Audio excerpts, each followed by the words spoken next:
안녕하세요. 2학년 8반 장중영학과 장훈입니다. 가족협의회에서 진상규명 분과장 맡고 있고요. 저희 위원장님 너무 길게 했죠? 저는 좀 짧게 할게요. 무슨 말부터 할까요?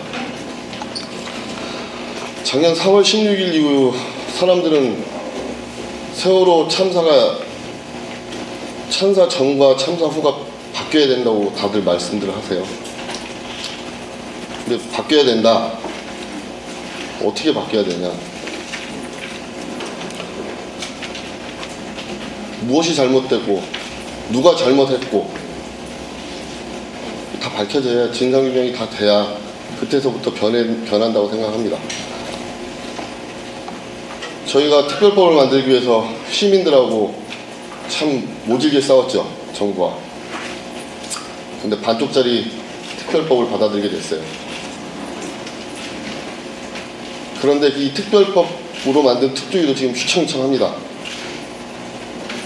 예산 한 푼도 주지도 않고 있고요. 주지도 않은 예산 갖고 공격만 하고 있고요. 하지만 우리 가족들하고 국민들은 특조위를 한 번 더 믿어보고 싶습니다. 그래서 요구합니다. 한 점 의혹 없는 진상규명 특조위에서 해주시기를 요구합니다.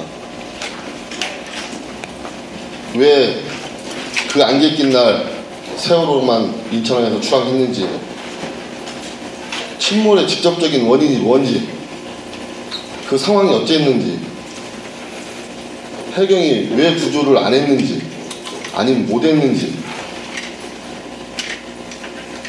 해수부와 해경은 왜 진상규명을 하지 않고 자꾸 은폐하려고 하는지, 부실 대응에 대해서는 왜 말 한마디도 하지 않는지, 왜 유가족들은 사찰하고 다니는지, 컨트롤 타워라는 게 없어서 평목항에서부터 유가족들을 얼마나 혼란스럽게 만들고, 도대체 누가 책임지는 사람 하나도 없는 정부. 전원 구조 오보는 또 누가부터 시작을 했는지, 누가 주도했는지, 세월호의 실소유주는 누구 건지,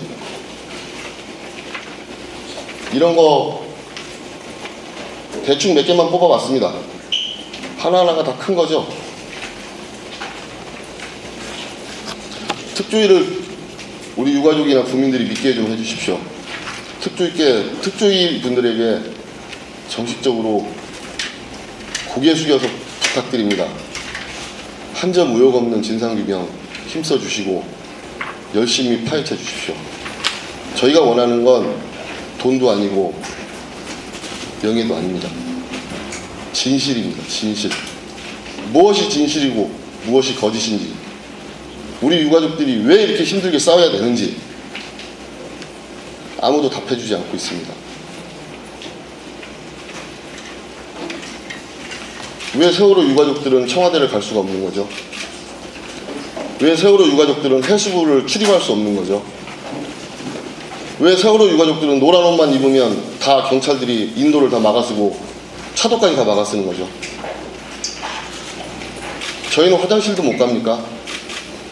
저희는 밥도 못 먹어요?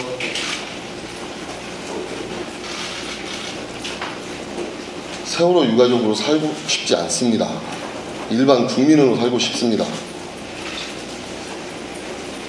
예전으로 돌아갈 수는 없지만,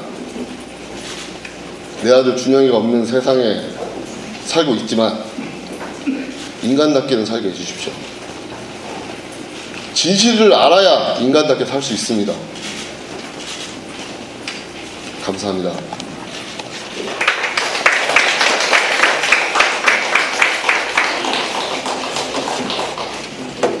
예, 박준희 변호사님께서 발표해 주시도록 하겠습니다.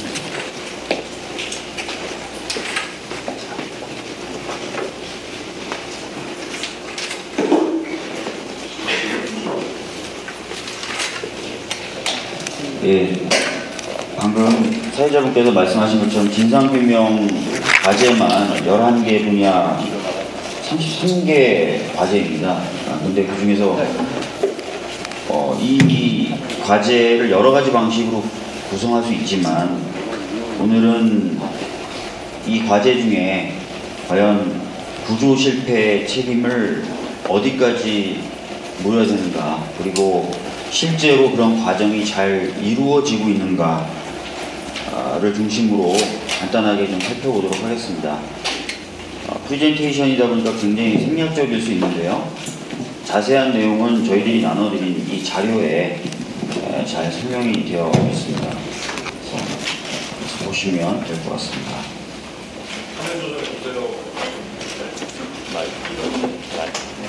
예? 예, 알겠습니다.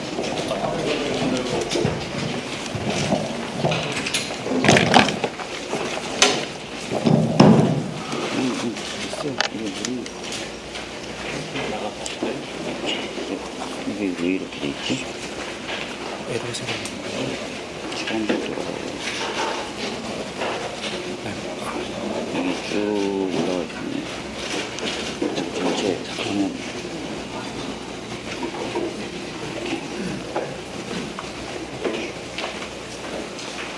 가자.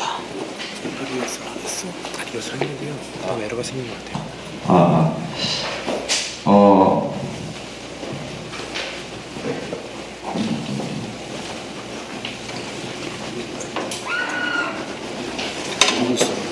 저희들이 오늘 좀 일찍 와서 리허설까지 했음에도 불구하고 미흡한 모습을 보여드리는 거 양해해 주십시오. 지금 많은 기자분들도 다 아시겠지만 구조 실패에 대한 형사적 책임, 가장 무거운 법적 책임이라고 할 수 있는 형사적 책임은 현장에 출동해서는 1, 2, 3 정장에게만 지금 지고 있습니다. 그런데 과연 1, 2, 3 정장에게만 이 모든 책임을 묻는 것이 과연 타당한 것인가에 대한 의문이 당연히 들게 됩니다. 그 이유는 참사 초기에 애초부터 탑승한 승객을 구하기에는 턱없이 부족한 인원하고 장비만 현장에 보냈었고, 구조 초기에 해군이 도움을 주겠다라는 것도 거부했었고, 미군의 도움도 거절했으면서 119에서 구조를 시도하겠다라는 것도 거절을 했었습니다. 이런 결정 당연히 현장에 나 있었던 1, 2, 3 정장이 할 수가 없는 것들이죠. 적어도 해경의 지휘라인들이 결정을 하거나, 또는 이 해경의 지휘라인을 다시 통제하는 해경 국회에 있었던 해수부 장관이나 또는 중대본을 꾸렸던 중대본의 책임자였던 안행부 장관 정도는 돼야 저런 결정을 할 수 있을 것이라고 누구나 생각할 수 있습니다. 여기서 한 가지 더 의문이 있습니다. 그러면 여기에서 그러면 이 구조 실패에 대한 책임을 묻는 한계가 지워지는 것이냐. 초기부터 많은 이야기가 되어왔습니다. 청와대는 과연 법적인 책임이 없는 것인가. 실제로 김기춘 전 비서실장은 재난및 안전관리기본법을 언급하면서 이 법에 따르면 재난 발생 시 책임은 안행부 장관을 본부장으로 하는 중대본에서 지게 된다라고 얘기했습니다. 따라서 청와대는 법적 책임을 지는 것이 아니라 도덕적 책임만 지면 된다라고 얘기했었습니다. 그런데 그 이후에 많은 자료들이 발표됐죠. 참사 당시 해양수산부가 갖고 있었던 해양사고 위기관리 실무 매뉴얼을 보면은 국가안보실을 포함한 청와대와 대통령이 지휘감독하는 것으로 표시가 되어 있었다는 점. 그리고 김기춘 전 비서실장이 거론했었던 재난 및 안전관리기본법 개정안에 대한 국회 심사 당시 제출된 자료를 보더라도 변경 전과 변경 후 모두 국가안보실과 대통령을 지휘체계에 명시하고 있었다는 점이죠. 그리고 국가의 다양한 위기관리를 위해서 마련되었던 국가위기관리 기본 지침의 경우에도 재난이 발생했을 때 국가안보실이 정보라든지 상황을 종합하고 관리한다라고 되어 있었다는 것입니다. 여러 가지 어떤 문서상으로도 청와대가 재난 발생 시에 법적 책임을 져야 된다, 실질적인 책임을 져야 된다라고 나타나 있다는 것을 알 수 있습니다. 그리고 실제로도 그렇게 했습니다. 여러분 보시면 아시겠지만 해경 상황실에 청와대는 참사 당시에 무수하게 많은 지시를 내립니다. 자신이 책임을 지지 않는다면 그런 지시를 내릴 수도 없는데도 불구하고 이미 국정조사에서 드러난 것처럼 많은 지시를 내리죠. 그렇기 때문에 당시 청와대 대변인도 명백하게 그런 식의 브리핑을 합니다. 김장수 안보실장이 정보를 파악하고 있고 대통령께 보고하고 있고 관리하고 있다는 취지로 브리핑을 합니다. 그렇다면은 본인들의 말도 그렇고 여러 가지 자료로도 그렇고 청와대가 이 세월호 참사에 대한 참사의 구조, 수습에 관련돼서 법적인 책임을 진다고 볼 수밖에 없는 것입니다. 그렇다면은 전체적인 구조의 지휘 라인은 사실상 국가안보실장을 거쳐서 대통령까지 올라가는 것이 맞다라고 생각됩니다. 그런데 이런 지휘 라인에 있는 사람들을 제대로 그 이후에 조사를 한다든지 관련된 진상을 규명했는지를 좀 살펴보면 전혀 그렇지 않다는 걸 알 수 있습니다. 먼저 해경 지휘 라인에 대해서는 어떠했는지 한번 살펴보도록 하겠습니다. 아시다시피 해경 차장은 검찰에 의해서 수사되고 기소됐습니다. 사실상 검찰에 의해서 기소된 최고위 인사가 해경 차장입니다. 언딘으로부터 수십만 원의 선물을 받고 언딘에게 특혜를 줬다는 혐의입니다. 그렇지만 구조 실패에 대한 책임을 문제 삼지는 않았습니다. 물론 해경에 대해서 해경의 지휘라인에 대해서 감사는 있었습니다. 목포해양경찰서장은 퇴임하라, 그리고 서해지방해양경찰청장은 강등해라라고 권고까지 했습니다. 그 이유는 목포해양경찰서장 같은 경우에는 지역구조본부장이었음에도 불구하고 사실상 아무런 지휘를 하지 않습니다. 관망만 하고 있었죠. 그런 것들이 밝혀졌었고, 서해지방해양경찰청장의 경우에는 광역구조본부장이었는데 123정으로부터 보고를 받고도 아무런 지시를 하지 않았죠. 이런 것들이 밝혀졌기 때문에 아까와 같은 해임과 강등이라는 권고를 받았던 것입니다. 그런데 해양경찰청장만 해도 정무직 공무원이라는 이유로 인사재료 통보라는 아주 경미한 조치만 감사원은 취하게 됩니다. 그리고 이런 감사원의 감사도 사실상 실효가 없었죠. 목포해경서장 해임하라고 했는데 해임되었다가 다시 서해지방경찰청으로 자리를 옮겼습니다. 서해지방청장은 정년 퇴임했고요. 해경청장도 작년 11월에 퇴임을 했습니다. 퇴임을 한 것은 징계 때문이 아니라 해경 자체가 국민안전처로 통합됐기 때문이죠. 감사는 있었지만 그 감사는 거의 실효성이 없었다. 그리고 해경청장 정도서부터는 제대로 된 감사조차도 없었다는 것을 다시 한번 말씀드립니다. 그리고 그 위에 장관들의 경우에는 어떠했는가. 아시다시피 해양경찰청은 해양수산부의 외청입니다. 관리감독을 받죠. 해양수산부가 관리감독을 해야 됩니다. 선박의 안전을 책임지는 한국성급, 운항의 안전을 책임지는 해운조합 모두 다 해양수산부의 관리감독 대상입니다. 그러면 참사가 벌어진 그 책임을 당연히 해양수산부도 물어야 됩니다. 왜냐하면 이들을 제대로 관리감독을 하지 못했기 때문입니다. 그러나 전혀 아무런 문책도 하지 않습니다. 유정복 당시 안행부 장관은 중대본을 이끄는 수장이었음에도 불구하고 아무런 책임을 지지 않았고 오히려 작년 지방자치 선거를 앞두고 사임했고 결국 인천시장에 당선이 되었습니다. 그럼 그 위는 어떨까요? 국가안보실장과 대통령.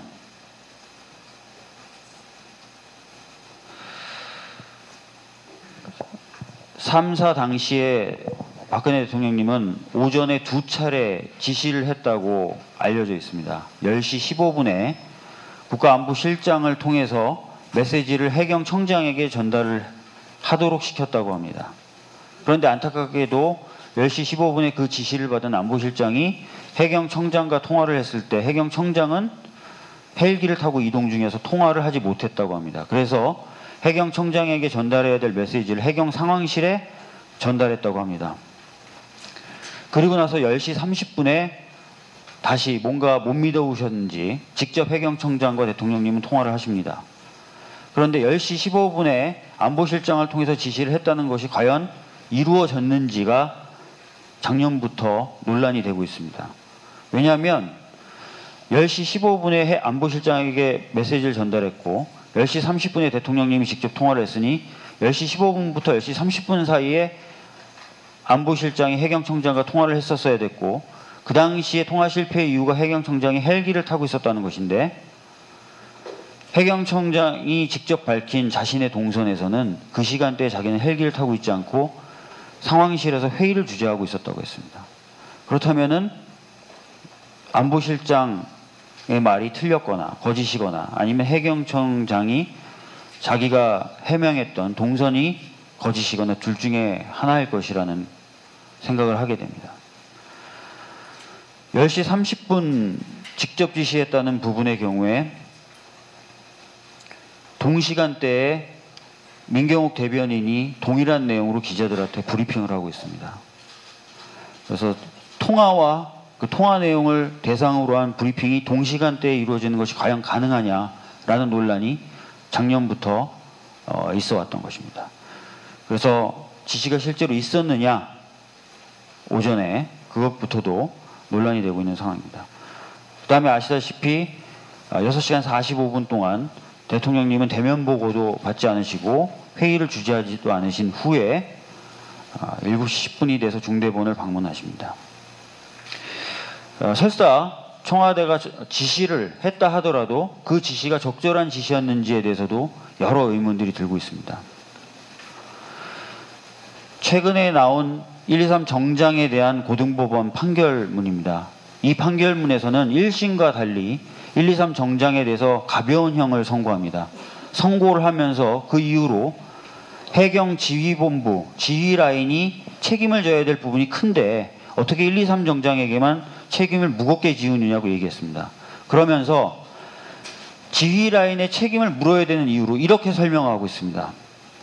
123 정장이 현장 지휘관으로 현장에 도착한 뒤에 지휘 라인인 해경청 상황실에서는 피고인하고 무려 2분 22초 동안 통화를 하게 만들고 그 이후에 TRS로 20여 회 통신하여 보고하게 함으로써 피고인인 123 정장이 구조 업무에 전념할 수 없게 만들었다.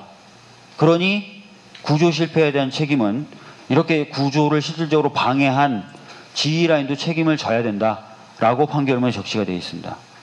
네, 여러분 한번 보실까요? 청와대는 9시 20분부터 10시 40분까지 해경 상황실하고 총 20일의 통화를 합니다. 그 중에 작년에도 논란이 됐었던 것처럼 현장 영상을 요구하는 통화 횟수만 6회에 이릅니다.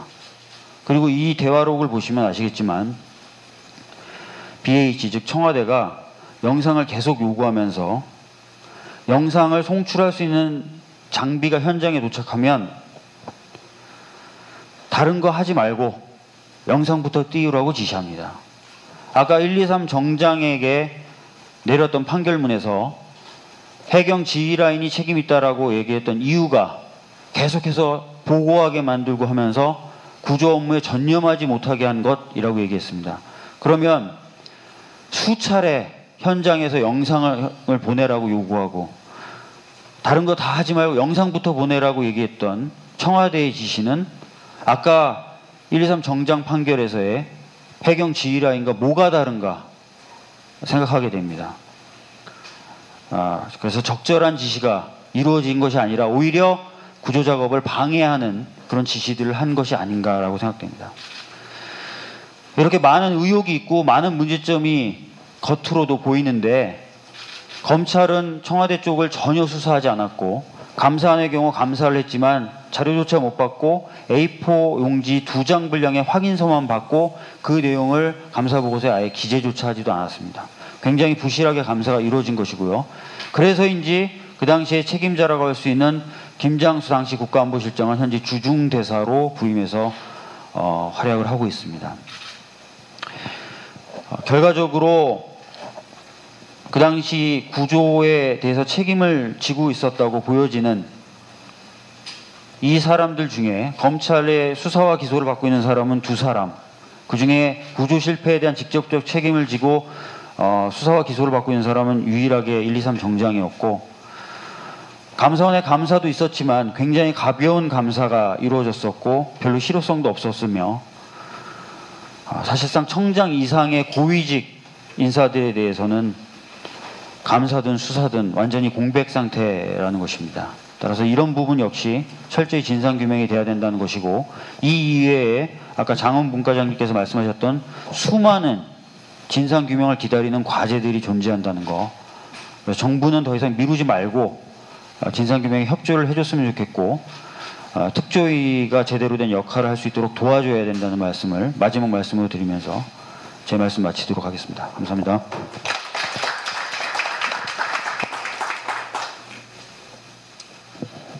예. 최근에 몇몇 언론에서 왜 특별조사위원회가 9.11 위원회보다 더 많은 돈을 쓰느냐라고 사실 별로 그렇게 경청할 가치가 없는 문제 제기를 너무도 오래 집요하게 하고 있습니다. 9.11 위원회 같은 경우, 9.11 사건 같은 경우는요, 상원에서도 1년 넘게 조사를 했고, 하원에서도 1년 넘게 조사를 했고, FBI도 조사를 했고, 정부 차원에서도 했습니다. 그리고 나서 9.11 위원회를 만들어서 지금 거론되는 지금 특조위 예산보다 약간 못 미치는 예산으로 주로 청문회 위주의 조사 활동을 했습니다. 세월호 사건의 같은 경우는 국정조사 시작도 하지 못하고 중단되었고, 감사도 전혀 이루어지지 않았습니다. 보시다시피 검찰 수사도 매우 제한된 정도로 이루어졌습니다. 그리고 아직까지 세월호 선체가 바다에 있어서 증거조사조차 못하고 있는 상황입니다. 이런 상황을 모든 조사가 이루어진 뒤에 조사를 했던 9.11 위원회와 비교하면서 마치 특조위가 세금 도둑인 것처럼 몰아가는 어떤 언론은 어떤 의도를 가지고 그러한 기사를 싣고 있는지 잘 모르겠습니다.